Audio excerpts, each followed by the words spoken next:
I stepped into the gas station's garage. It was dark and quiet. The place was a mess. It looked like someone trashed the place or that there'd been some kind of fight. Light spilled into the room through an open door at the back, and I made my way toward it. Without any warning, I was blinded by a bright light.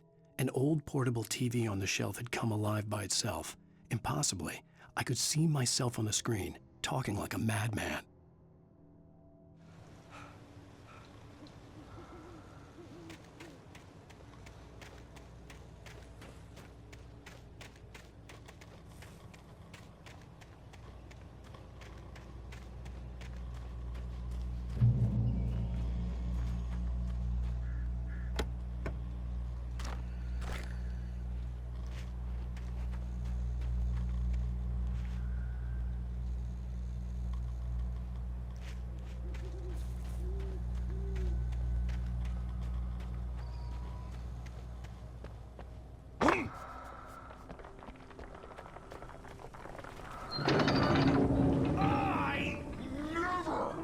Salad, though. A man like me needs a hefty meal to get through the day.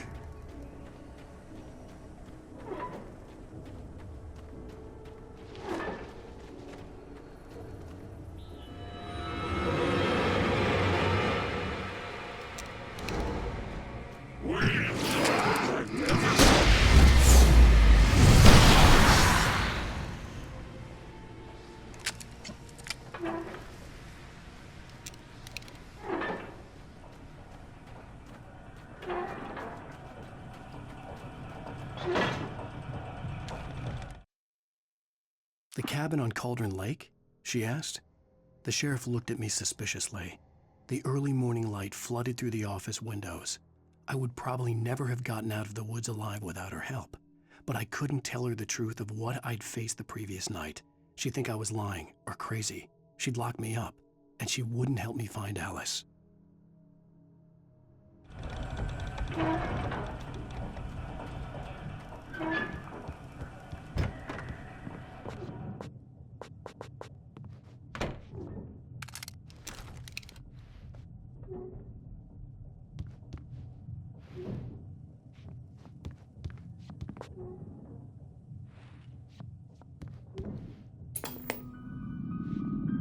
Science.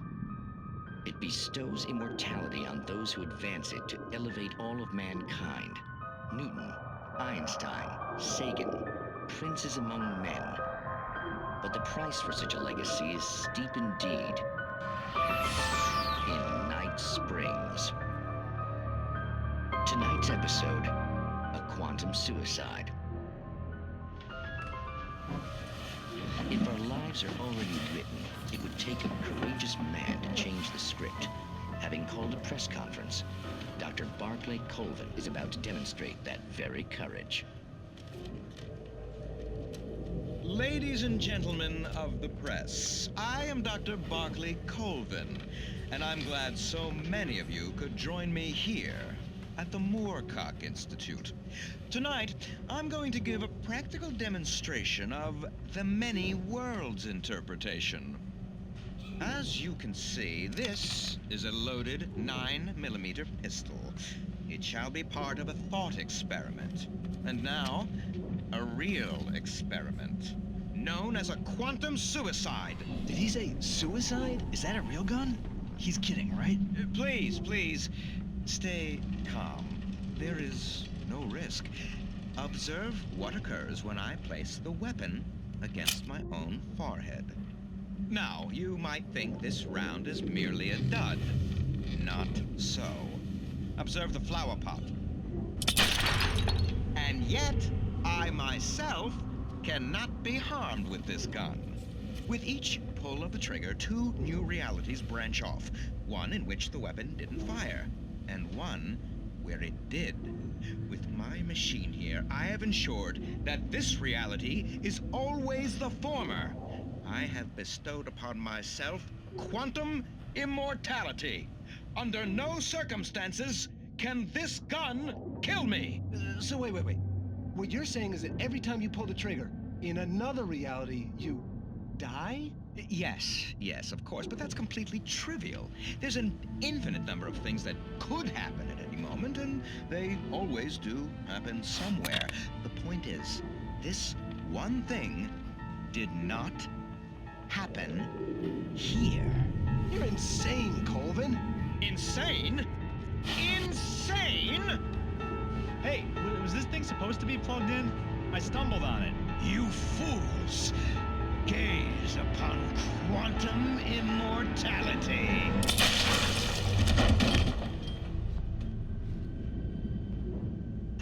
Poor Dr. Colvin, felled by his own hubris or the ignorance of the masses. Perhaps he should have left the crate unopened, the decaying atom unobserved. Curiosity often kills the cat. Night Springs.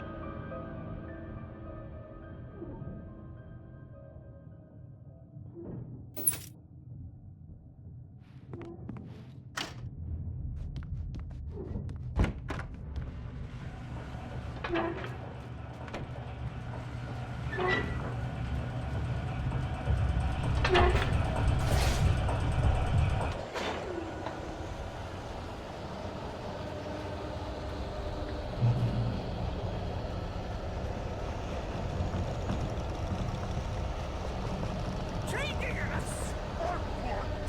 Worthy is not as simple and such as you might think. It can be dangerous. It requires patience.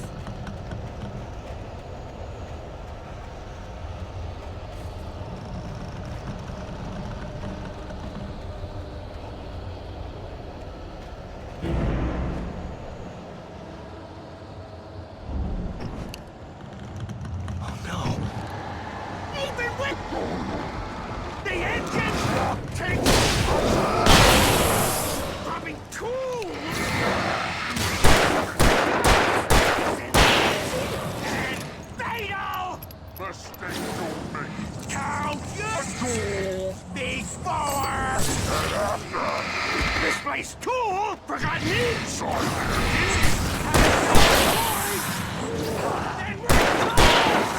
You should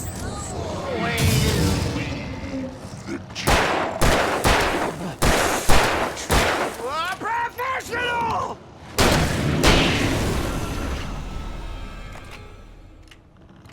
Stucky's body vanished, leaving behind only a lifetime of nightmares to come, assuming I'd reached the lights of the gas station alive.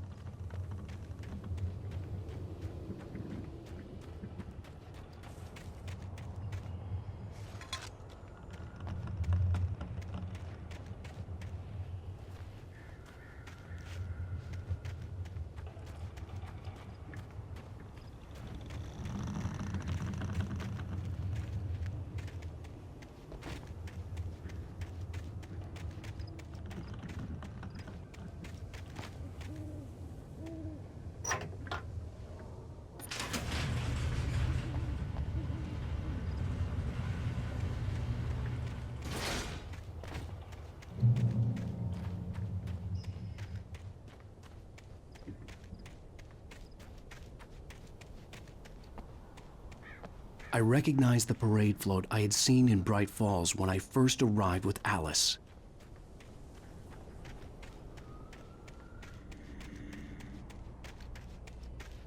After the insanity I had just experienced in the darkness, the lights of the gas station felt comforting. At least for a moment, the sane world reasserted itself.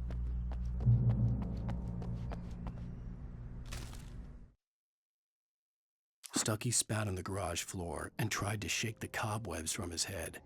Ever since the couple never showed to pick up the keys, things had been fuzzy. Something, a feeling, caught his attention.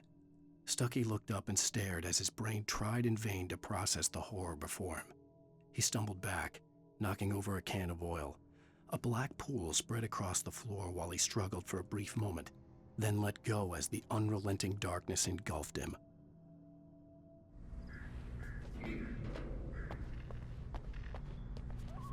The Deer Fest had been 2 weeks away when we arrived. If the day count on the banner was right, I was missing a whole week between the night we got here and now. The garage was a mess. It looked like someone had trashed the place, or that there'd been some kind of fight.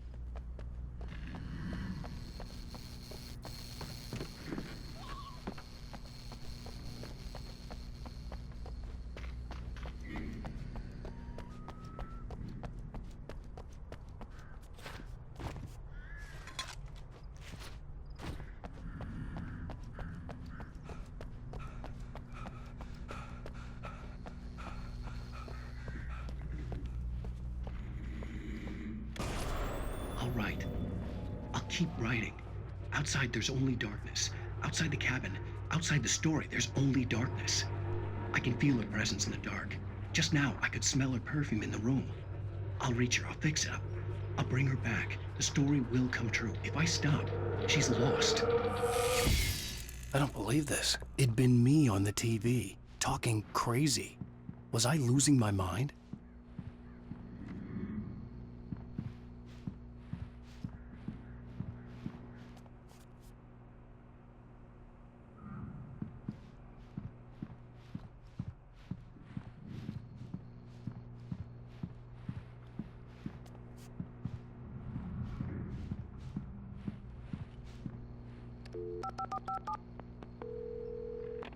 Bright Falls Sheriff Station.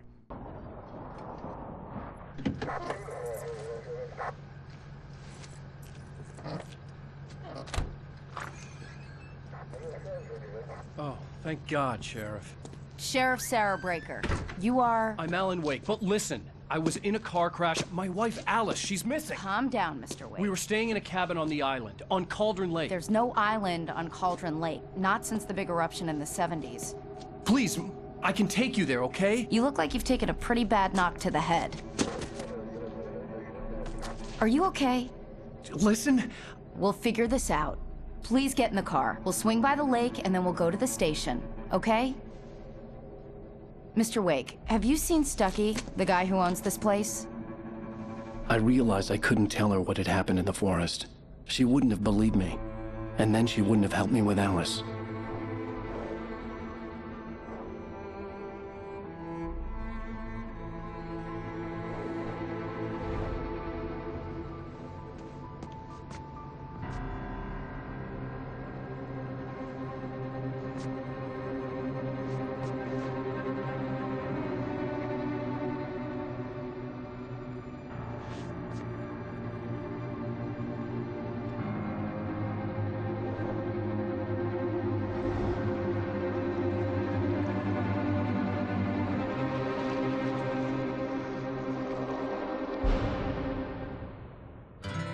A candy-colored clown they call the Sandman.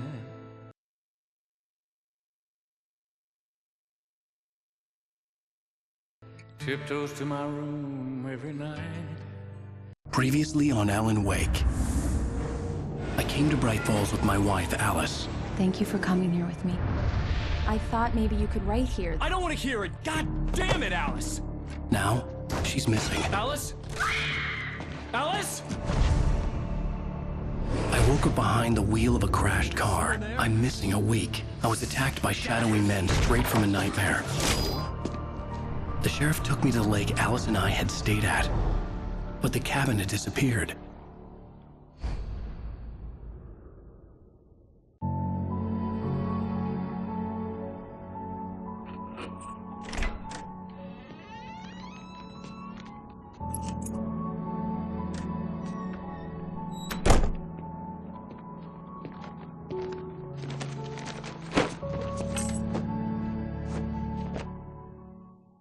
Honey, I'm home. Back here, sweetie. How was it? Worst weather I've ever seen. You should put some coffee on. It'll warm you up. Hey, handsome. This is gonna be a long night, but these shots are turning out great. I guess you're gonna need that coffee then. I'll go put it on.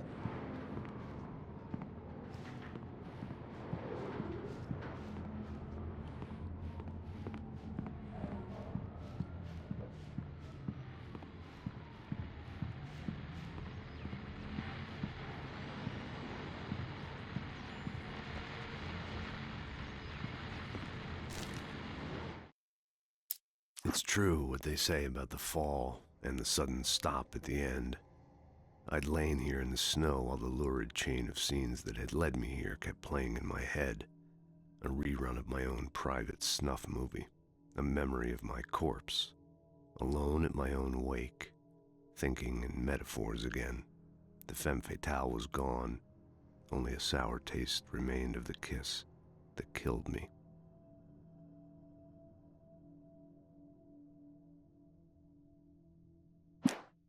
This was a late goodbye. 13 years after I'd gotten my revenge, it had finally caught up with me. It had been a long time to bear the pain. My blood painted the snow red. A gruesome slushy dissolved all the scattered painkillers and leisurely dripped down to the sewer, mingling with the bile of the city, becoming one with it. I can see them now. My wife and my baby. Honey, I'm home.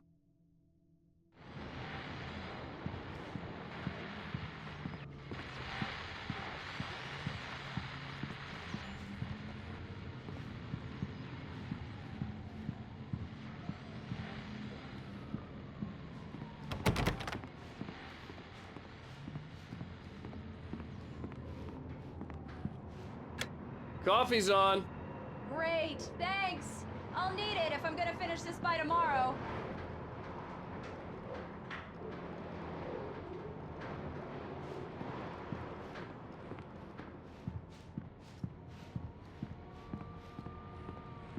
Oh, hey, I just finished those cover mock-ups. They're on your desk. Tell me what you think. No kidding. I didn't think you'd get them done this quickly. On occasion, I can perform all sorts of miracles, my dear. These look really good. Oh, sure, until Barry gets his hands on them. Which, by the way, will happen over my dead body. The last time was the last time. Oh, and speaking of Barry, he called. Alan? Alan, please check the fuse box. I'm right here. I'm on it, honey. Please hurry! Honey, it's a power outage. I've got the flashlight. Okay. Hi. You okay? I'm sorry.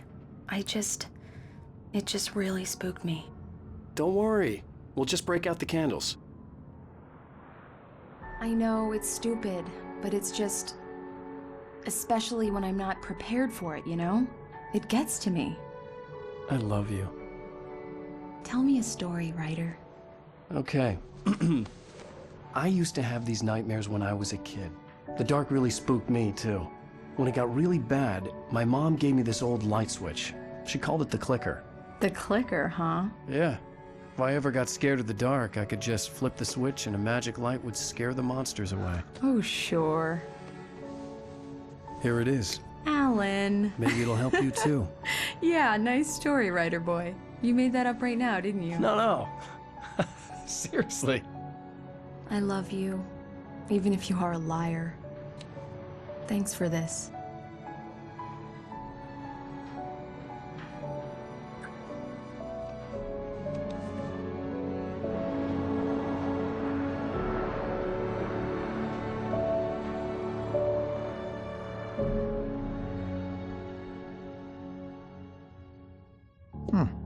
How do you feel, Mr. Wake? Any nausea, disorientation, anything like that?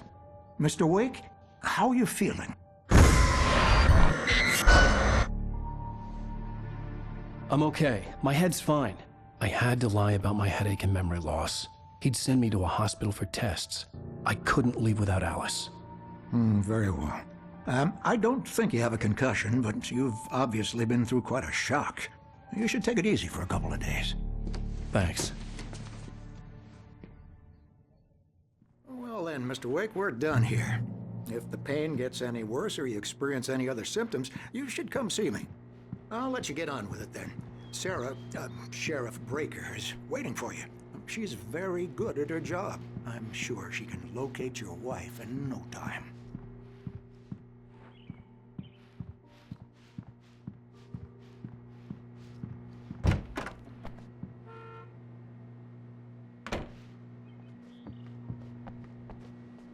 Thank you for testing the lights, Miss Weaver. Everything seems to be fine.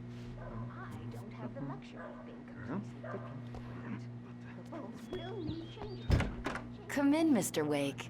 Your phone's on the desk. The battery was dead. It's charged now. Have you started looking for my wife yet? My men are already on it. Now, can you tell me what happened? I'm not sure. I can't remember. We were arguing. I walked out of the cabin. The cabin on Cauldron Lake? How did you end up at Stucky's gas station? I wanted to tell her what had happened last night, but I couldn't. She'd lock me up. Excuse me, I need to take this. Hello? Alan, please help me. Alice? Stop talking to the law. You'll do exactly what I say if you ever want to see your wife again. Who is this? Go to the back lot. There's a hole in the fence on the left. Look inside the junker. I left a little something there to convince you we're all on the same page here. After you ditch the cops, you're gonna meet me in Elderwood National Park. There's a spot called Lover's Peak. Midnight. Don't do nothing stupid, pal. We're watching you. Mr. Wake, can I help you with anything? I need to get some air. The sheriff said I could go out back. Of course, Mr. Wake. You can get there through the cell corridor. Just don't mind Walter in there. He's one of our regulars. I thought he'd quit drinking for good. I need more light Oh, such luck. It's Mulligan here. I'm at Stucky's gas He station started with shouting Thornton. like that the There's no moment he sign of woke him. Over. Wait. Yeah, this is Thorny. Look, we've located the brake float. It's here. I don't want to That's be some good alone news, right? in here. Stucky was supposed to be driving it at the rehearsals today. Over. Oh, give me that. Mulligan here. Looks like someone really thrashed the garage. Over. Okay, roger that, guys. Keep looking for Stucky. Jane's out. Too damn dark in here. I don't want to be in. Hey, mister. Hey, can you turn the light? The light's on. The deputies, they don't understand. They won't listen to me. I need it to be bright in here. In spite of its human mask, to describe the dark presence as intelligent would have implied human qualities on something decidedly inhuman. Nonetheless, it found the one spot in the diner that was dark enough. Some light spilled into the corridor, ravaging it. But it took the pain. Horrible as it was, the writer would soon fix that. He would be coming to the one place where it still had power.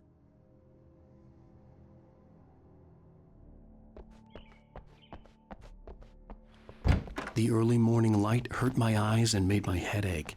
The man on the phone had said, "Go through the fence on the left." Well, folks, it's been another long night, and it's about time for me to sign off for a while. God knows I need my beauty sleep. Just one more item before I go. It's been a busy night for the sheriff's department. We've had a few broken windows, even a report of shots fired on Main Street. Deputies Mulligan and Thornton had to deal with two intoxicated young men who were celebrating the completion of their Deerfest float. Now, folks, we get this every year. I know it's exciting that the big day's almost here, but let's save it for the party and leave the gunplay for the shooting competition, huh? There's no point in getting all worked up yet.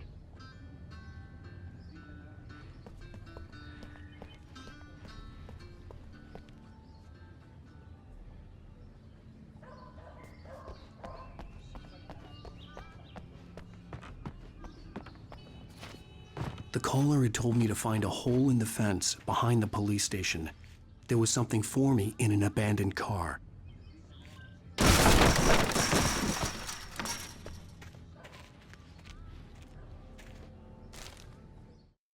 The kidnapper fired his gun one last time, and the shadow vanished into the darkness it had come from. See? Nothing to it, Wake. The thought of Alice in his hands was revolting.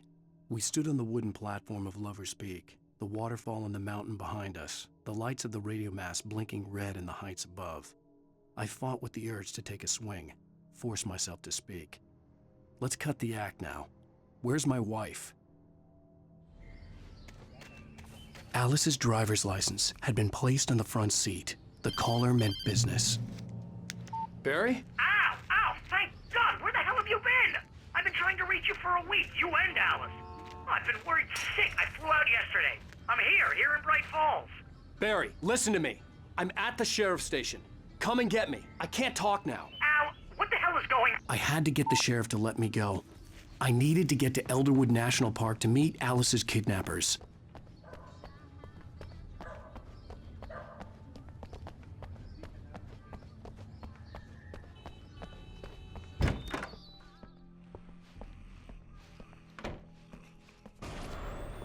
A writer is a light that reveals the world of his story from darkness, shapes it from nothingness. The way a sculptor carves a statue from a block of granite. If I stop, the world I'm making dies. Darkness will reclaim it. It's a long, hard journey into the dark. Alice's life is at stake, but I can't think about that, or I'll lose it. The dread lingers at the edge of perception. I'll push on. Anything is possible here. I'll write the story. I'll save her.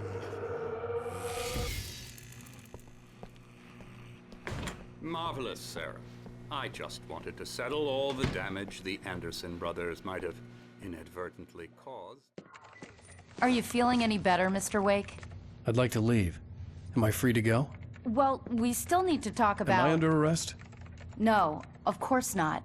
But I need to know where you'll be staying so I can get in touch with you. I'd avoid the motel. The Majestic is known for its roaches. The cabins at Elderwood are pretty nice, though. That sounds perfect. I'm Dr. Emil Hartman. I'd like to invite you to stay at Cauldron Lake Lodge. Did you talk to my wife? I had the pleasure of discussing your situation with her on several occasions. Did you set something up with her? I invited her here. My clinic is a place where... Oh, hey! Oh, my! Take it easy. Hey, nobody move! Get your hands off of my client! Who are you? I'm Barry Wheeler, his agent. If you have business with Mr. Wake, you talk to me. You yokels won't know what hit you once I sick my lawyers on your asses. No harm done, Sarah. I'm all right. I don't want to press charges. Mr. Wake, my offer still stands. Get me out of here. What the hell was that about, Al? We don't need a replay of that thing with the paparazzi. I thought they were gonna lock you up. I had to talk to someone. I told Barry everything. He thought I was certifiable, but when he heard about the manuscript, I had him. The fact that I'd written something, even if I couldn't remember it, was enough for him. He smelled money. And he believed that Alice had been kidnapped. Anything beyond that was another story. I had a midnight appointment with the kidnapper in a place called Lover's Peak, somewhere in Elderwood National Park. The plan was to rent a cabin. I don't like it, Al. I don't like any of it. It's not good. In fact, it's the absolute opposite of good. Mr. Wake!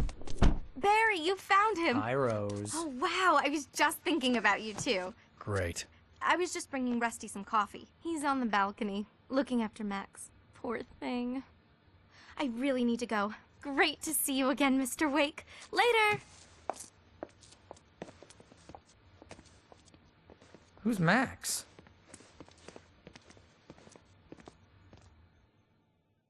What an airhead.